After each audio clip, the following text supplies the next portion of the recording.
Comfort food is food you eat when you're trying to feel better. You're not hungry, you're emotional. Chocolate played that role in my life. I've eaten disturbing amounts of chocolate. And the older I got, the worse it got because I had money. In my teen years, I had chocolate daily.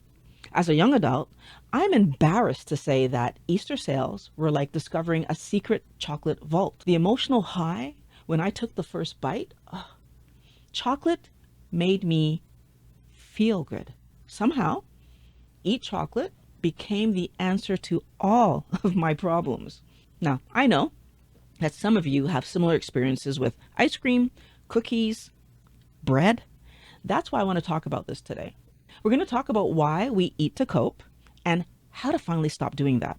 I know you want to stop because when I was doing it, I fought with myself daily about trying to stop. I was gaining weight, and quite frankly, I knew that junk food was not doing anything positive in my life. Even though I help people solve problems for a living, I was stuck in mine until I did some research to understand why chocolate was making me feel so good. Emotional eating is when we eat based on feelings instead of eating based on hunger. Food is supposed to be the solution to hunger. And there are several ways that food has been connected to emotions. And the two that I want to talk about today are the ones that got me. Finish your plate and eating on a schedule are two things that in my childhood I had to manage, and many kids have to manage this. And it's the beginning of not knowing when you're hungry. Now, I have vivid memories of sitting in front of a mountain of food after having eaten what I thought was quite a lot of food, feeling stuffed, and wondering how the heck was I going to finish what was still on my plate. And as I say that, I know that there are people watching this video who grew up as children who were hungry. But my issue is I had that problem too. Hungry and being told it's not time for supper yet, go do something else. I was being fed based on my parents' history of not having enough and their schedule. They didn't want me to suffer with hunger, and so I was learning that my feelings of hunger didn't matter. My meals actually became emotional. Every time I sat down to eat, would I be able to finish? After school, when I hadn't actually eaten my whole lunch because it was too much, and I get home and I'm actually hungry, am I allowed to eat? No, it's not supper time yet. And then finally, when I get the meal, you better eat all of it because you told me you were hungry. That roller coaster goes on for the entirety of my childhood, as it did for many other people. By the time that we have some kind of control over what we will be eating, we aren't making good choices. When we're hungry, our hunger hormones, ghrelin and leptin, and there's others, they change slowly over time. And our stomach, it growls. And we're willing to eat whatever food is available. And then, after we've eaten enough to feel satiated, we stop eating. Naturally, that's what's supposed to happen anyway. At the very beginning, when we were little people, that's what was happening. If we compare this to the hormones involved in emotional eating, that dopamine and serotonin mix that we'll have, that these are hormones that actually are part of that reward center in our brain. So emotions come on suddenly. And when we are eating to self-soothe, real food doesn't do the trick. It's not impacting that fast enough. We want chocolate because the dopamine allows us to anticipate how great that chocolate's going to be and experience the good of eating it and then feel like doing it again and again and again. And guess what? Serotonin's also activated. That chocolate that I was eating was making me feel excited and comforted and relieved because it was triggering the reward center of my brain. And then to keep feeling good, I needed to keep eating this way. And so now I was chasing and after chocolate, and I ate an embarrassing amount of chocolate, Wellness Warrior.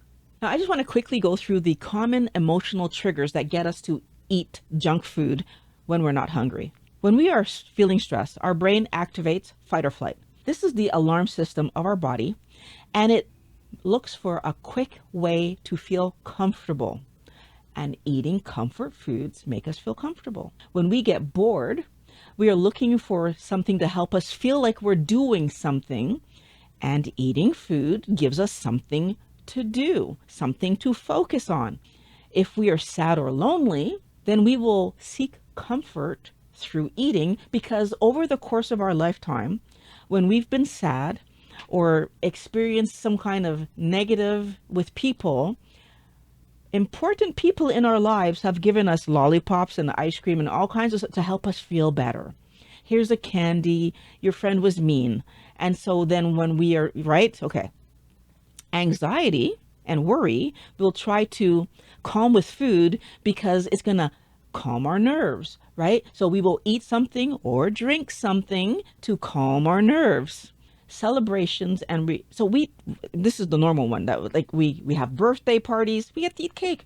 We have a accomplishment at work, we have champagne. We are constantly putting something in our mouth because something good happened in our lives. We think, no, we've been told that junk food makes us feel better, and so therefore it's a good solution to life stress and problems. And what I'm trying to get you to really question is this a myth? Is it a lie? Or is it a clever plan? When I'm stressed because I'm running late for a meeting or something at work, how does eating garbage help me? When I'm bored, is eating ice cream actually an activity? When I'm lonely, how is chocolate solving this? Even when I celebrate my birthday with that piece of cake, Wellness Warrior, what is it actually adding to my birthday? When you think back on your life with your parents, what do you remember? What are the thoughts that come to you that you cherish? My dad is a chef, and he made amazing birthday cakes for me growing up. And the amazing memories that I have of him is teaching me how to ride my bike. For my mom, it isn't the sugar cake that she used to make. That's a West Indian coconut dessert. It isn't that I remember.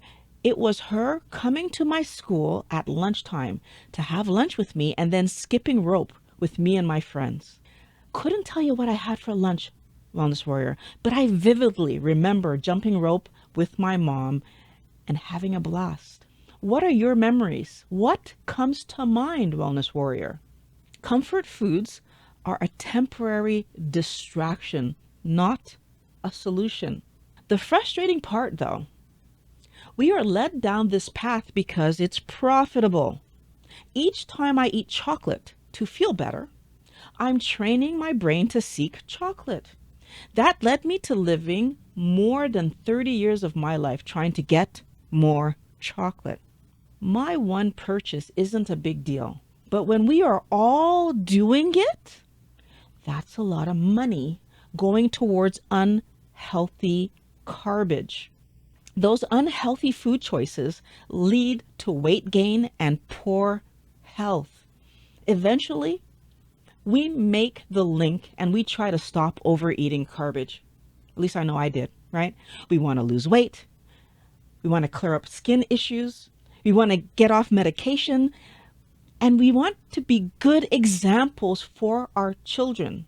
But then something happens in our lives and I feel bad again. And I eat chocolate. And for a minute, I feel better. And then I feel bad again. And then I eat chocolate. And then I feel bad because I know I shouldn't be eating chocolate because I'm trying to lose weight or fix my hip or whatever the thing is. But I also have this problem in my life. And so I feel bad now for two reasons. And I eat chocolate. And that cycle keeps repeating. What the heck am I doing to myself? When our reward center is triggered by garbage, we lose our ability to control whether or not we eat garbage. Eating garbage actually starts to make us feel guilty, shameful, out of control, worse than how we felt before we ate it. We know we have weight to lose. We know this garbage stupidity that we are eating isn't good for our health. We also know that eating garbage isn't solving any health, life, any kind of problem that we will ever live.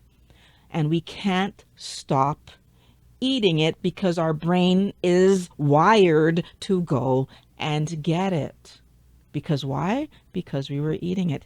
Excessive junk food contributes to weight gain, joint pain, low energy, poor mood, and any combination of those things and more, unfortunately.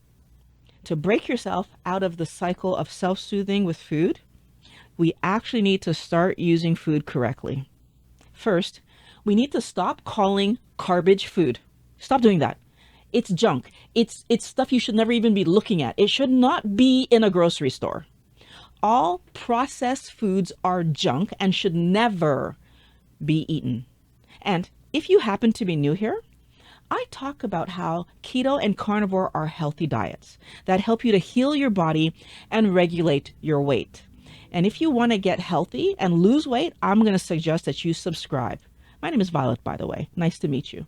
If you're already subscribed, hit the like because I would love to know that you agree with what I'm saying right now. There are 4 ways that keto and carnivore will help you break the cycle. The first one, if we look at the reason people eat emotionally, they are reacting and getting upset, but not actually making any decision about the issue that's happening in their life. They are not solving. We become emotionally stable and clear-headed when we lower our carb count under 20 daily. This is because we reduce the insulin spikes that are happening, and therefore we have stable hormones, which stable blood sugar, stable hormones. Stable hormones means we have stable mood. The second benefit comes from doing keto and carnivore using whole foods. When we use whole foods, we give our body the essential nutrients it needs to rebuild us. That whole foods means no packaged foods that have multiple ingredients, especially when you can't understand the ingredients written. By eating real food, we have better brain health. And that means we are able to make decisions. And we are, again, blessed with stable mood. We will also have stronger bodies that allow us to do more, right? So we end up doing things like actually cleaning our house or going to the gym or just engaging in our world regularly. We are social. We engage with other people. When our body is working, we want to use it. And all of that does what, Wellness Warrior? It contributes to better mood. And the third thing are those cravings, Wellness Warrior. It is in the interest of people who sell chocolate for me to believe that I love chocolate. The truth is, I remember that I was not in control and often bought chocolate even when I swore I wouldn't have any chocolate. Lowering my carb intake interrupted the signals that were being given to my reward center in my brain that were telling me that I needed to eat chocolate to be happy. And that's going to happen. You will no longer be constantly being, you didn't have any ice cream or cookies or, where's the dessert? You won't be searching for the stupid dessert anymore because that would have been interrupted. And after a few weeks, not only do you realize that you can entertain yourself away from the table. I want to pause here and thank channel supporters for their contribution to books, videos, and other learning opportunities so that I can make these videos to help you get your health back. If you'd like to become a supporter, there's a link in the description that gives you the option to do monthly or one-time contributions. Okay, let's get back to the video. You realize that foods you used to hate taste good, right? You like them now. Because why? Because eating real foods helps you to appreciate eating real food. You actually interrupted the cycle that allowed your taste buds to then adjust and resume enjoying real food. The interruption is not the same as being cured. Living a keto and carnivore lifestyle helped me to see that it took weeks for my taste buds to adjust and allow things like vegetables and fish. In my case, I hated fish. It allowed those things to start tasting good again. When you stop and pay attention, what you're going to see is that you have more energy, you have less joint pain, you aren't so puffy, right? So the inflammation is not there. You're thinking more clearly. And speaking of clear, your skin is clearer. You can't remember the last time you had heartburn. You're sleeping better. The list of things that improve gets longer and longer and longer. When we stop overeating sugar, we don't just lose weight, our metabolic health improves. And so our health complaints, they begin to heal. You feel better and you have less reason to self-soothe. So why the hell do we end up going back to eating garbage? They thought of that. Yeah, companies thought of that. That's why they also taught us to eat to celebrate. When you finally get good at eating healthy every day, you need to plan for how you're going to manage your negative and positive emotions. Typically, people are going to tell you that the only way that you can manage is to know your personal triggers. That is a lie to keep you stuck, Wellness Warrior. And I really hope that by this point in the video, I've convinced you that all emotions are triggers. The true solution is to solve the real world problem in your life. There is no shortcut or easy way around it. If you don't solve, you don't feel better. Eating has never solved any of your problems before, and it won't start solving them now. When you're feeling hungry, eat a healthy meal. Every time, no exceptions. Meals are the answer to hunger, not snacks. If you aren't actually hungry, you're not going to get far into the meal, right? Those meat and vegetables that you would be trying to eat, but your brain was looking for that quick hit of whatever garbagey thing that you normally eat, the meal isn't going to do it. And at least what you would have eaten would have been a healthy something. It's easier to put junk food down if you have support. So, is your spouse on your side and willing to forego the junk in the house for a few months? Do you have a friend you can call or a psychologist to talk you through these issues that you can much more easily see now? You can see them more clearly. I have links in the description for my community where you can talk through your struggles and share your wins. And there's also a link to coaching if you like some more personalized help. Emotional eating isn't something you started to do yesterday, Wellness Warrior. It's going to take active effort for you to change it. This video right here, it goes in depth about emotional eating. And as a matter of fact, what I'm going to do, I'm going to put a playlist in the description so that you can really get your mind around how to end emotional eating once and for all. I want you to check out that link next after you've left your comment. Click on the link. I'll meet you over there.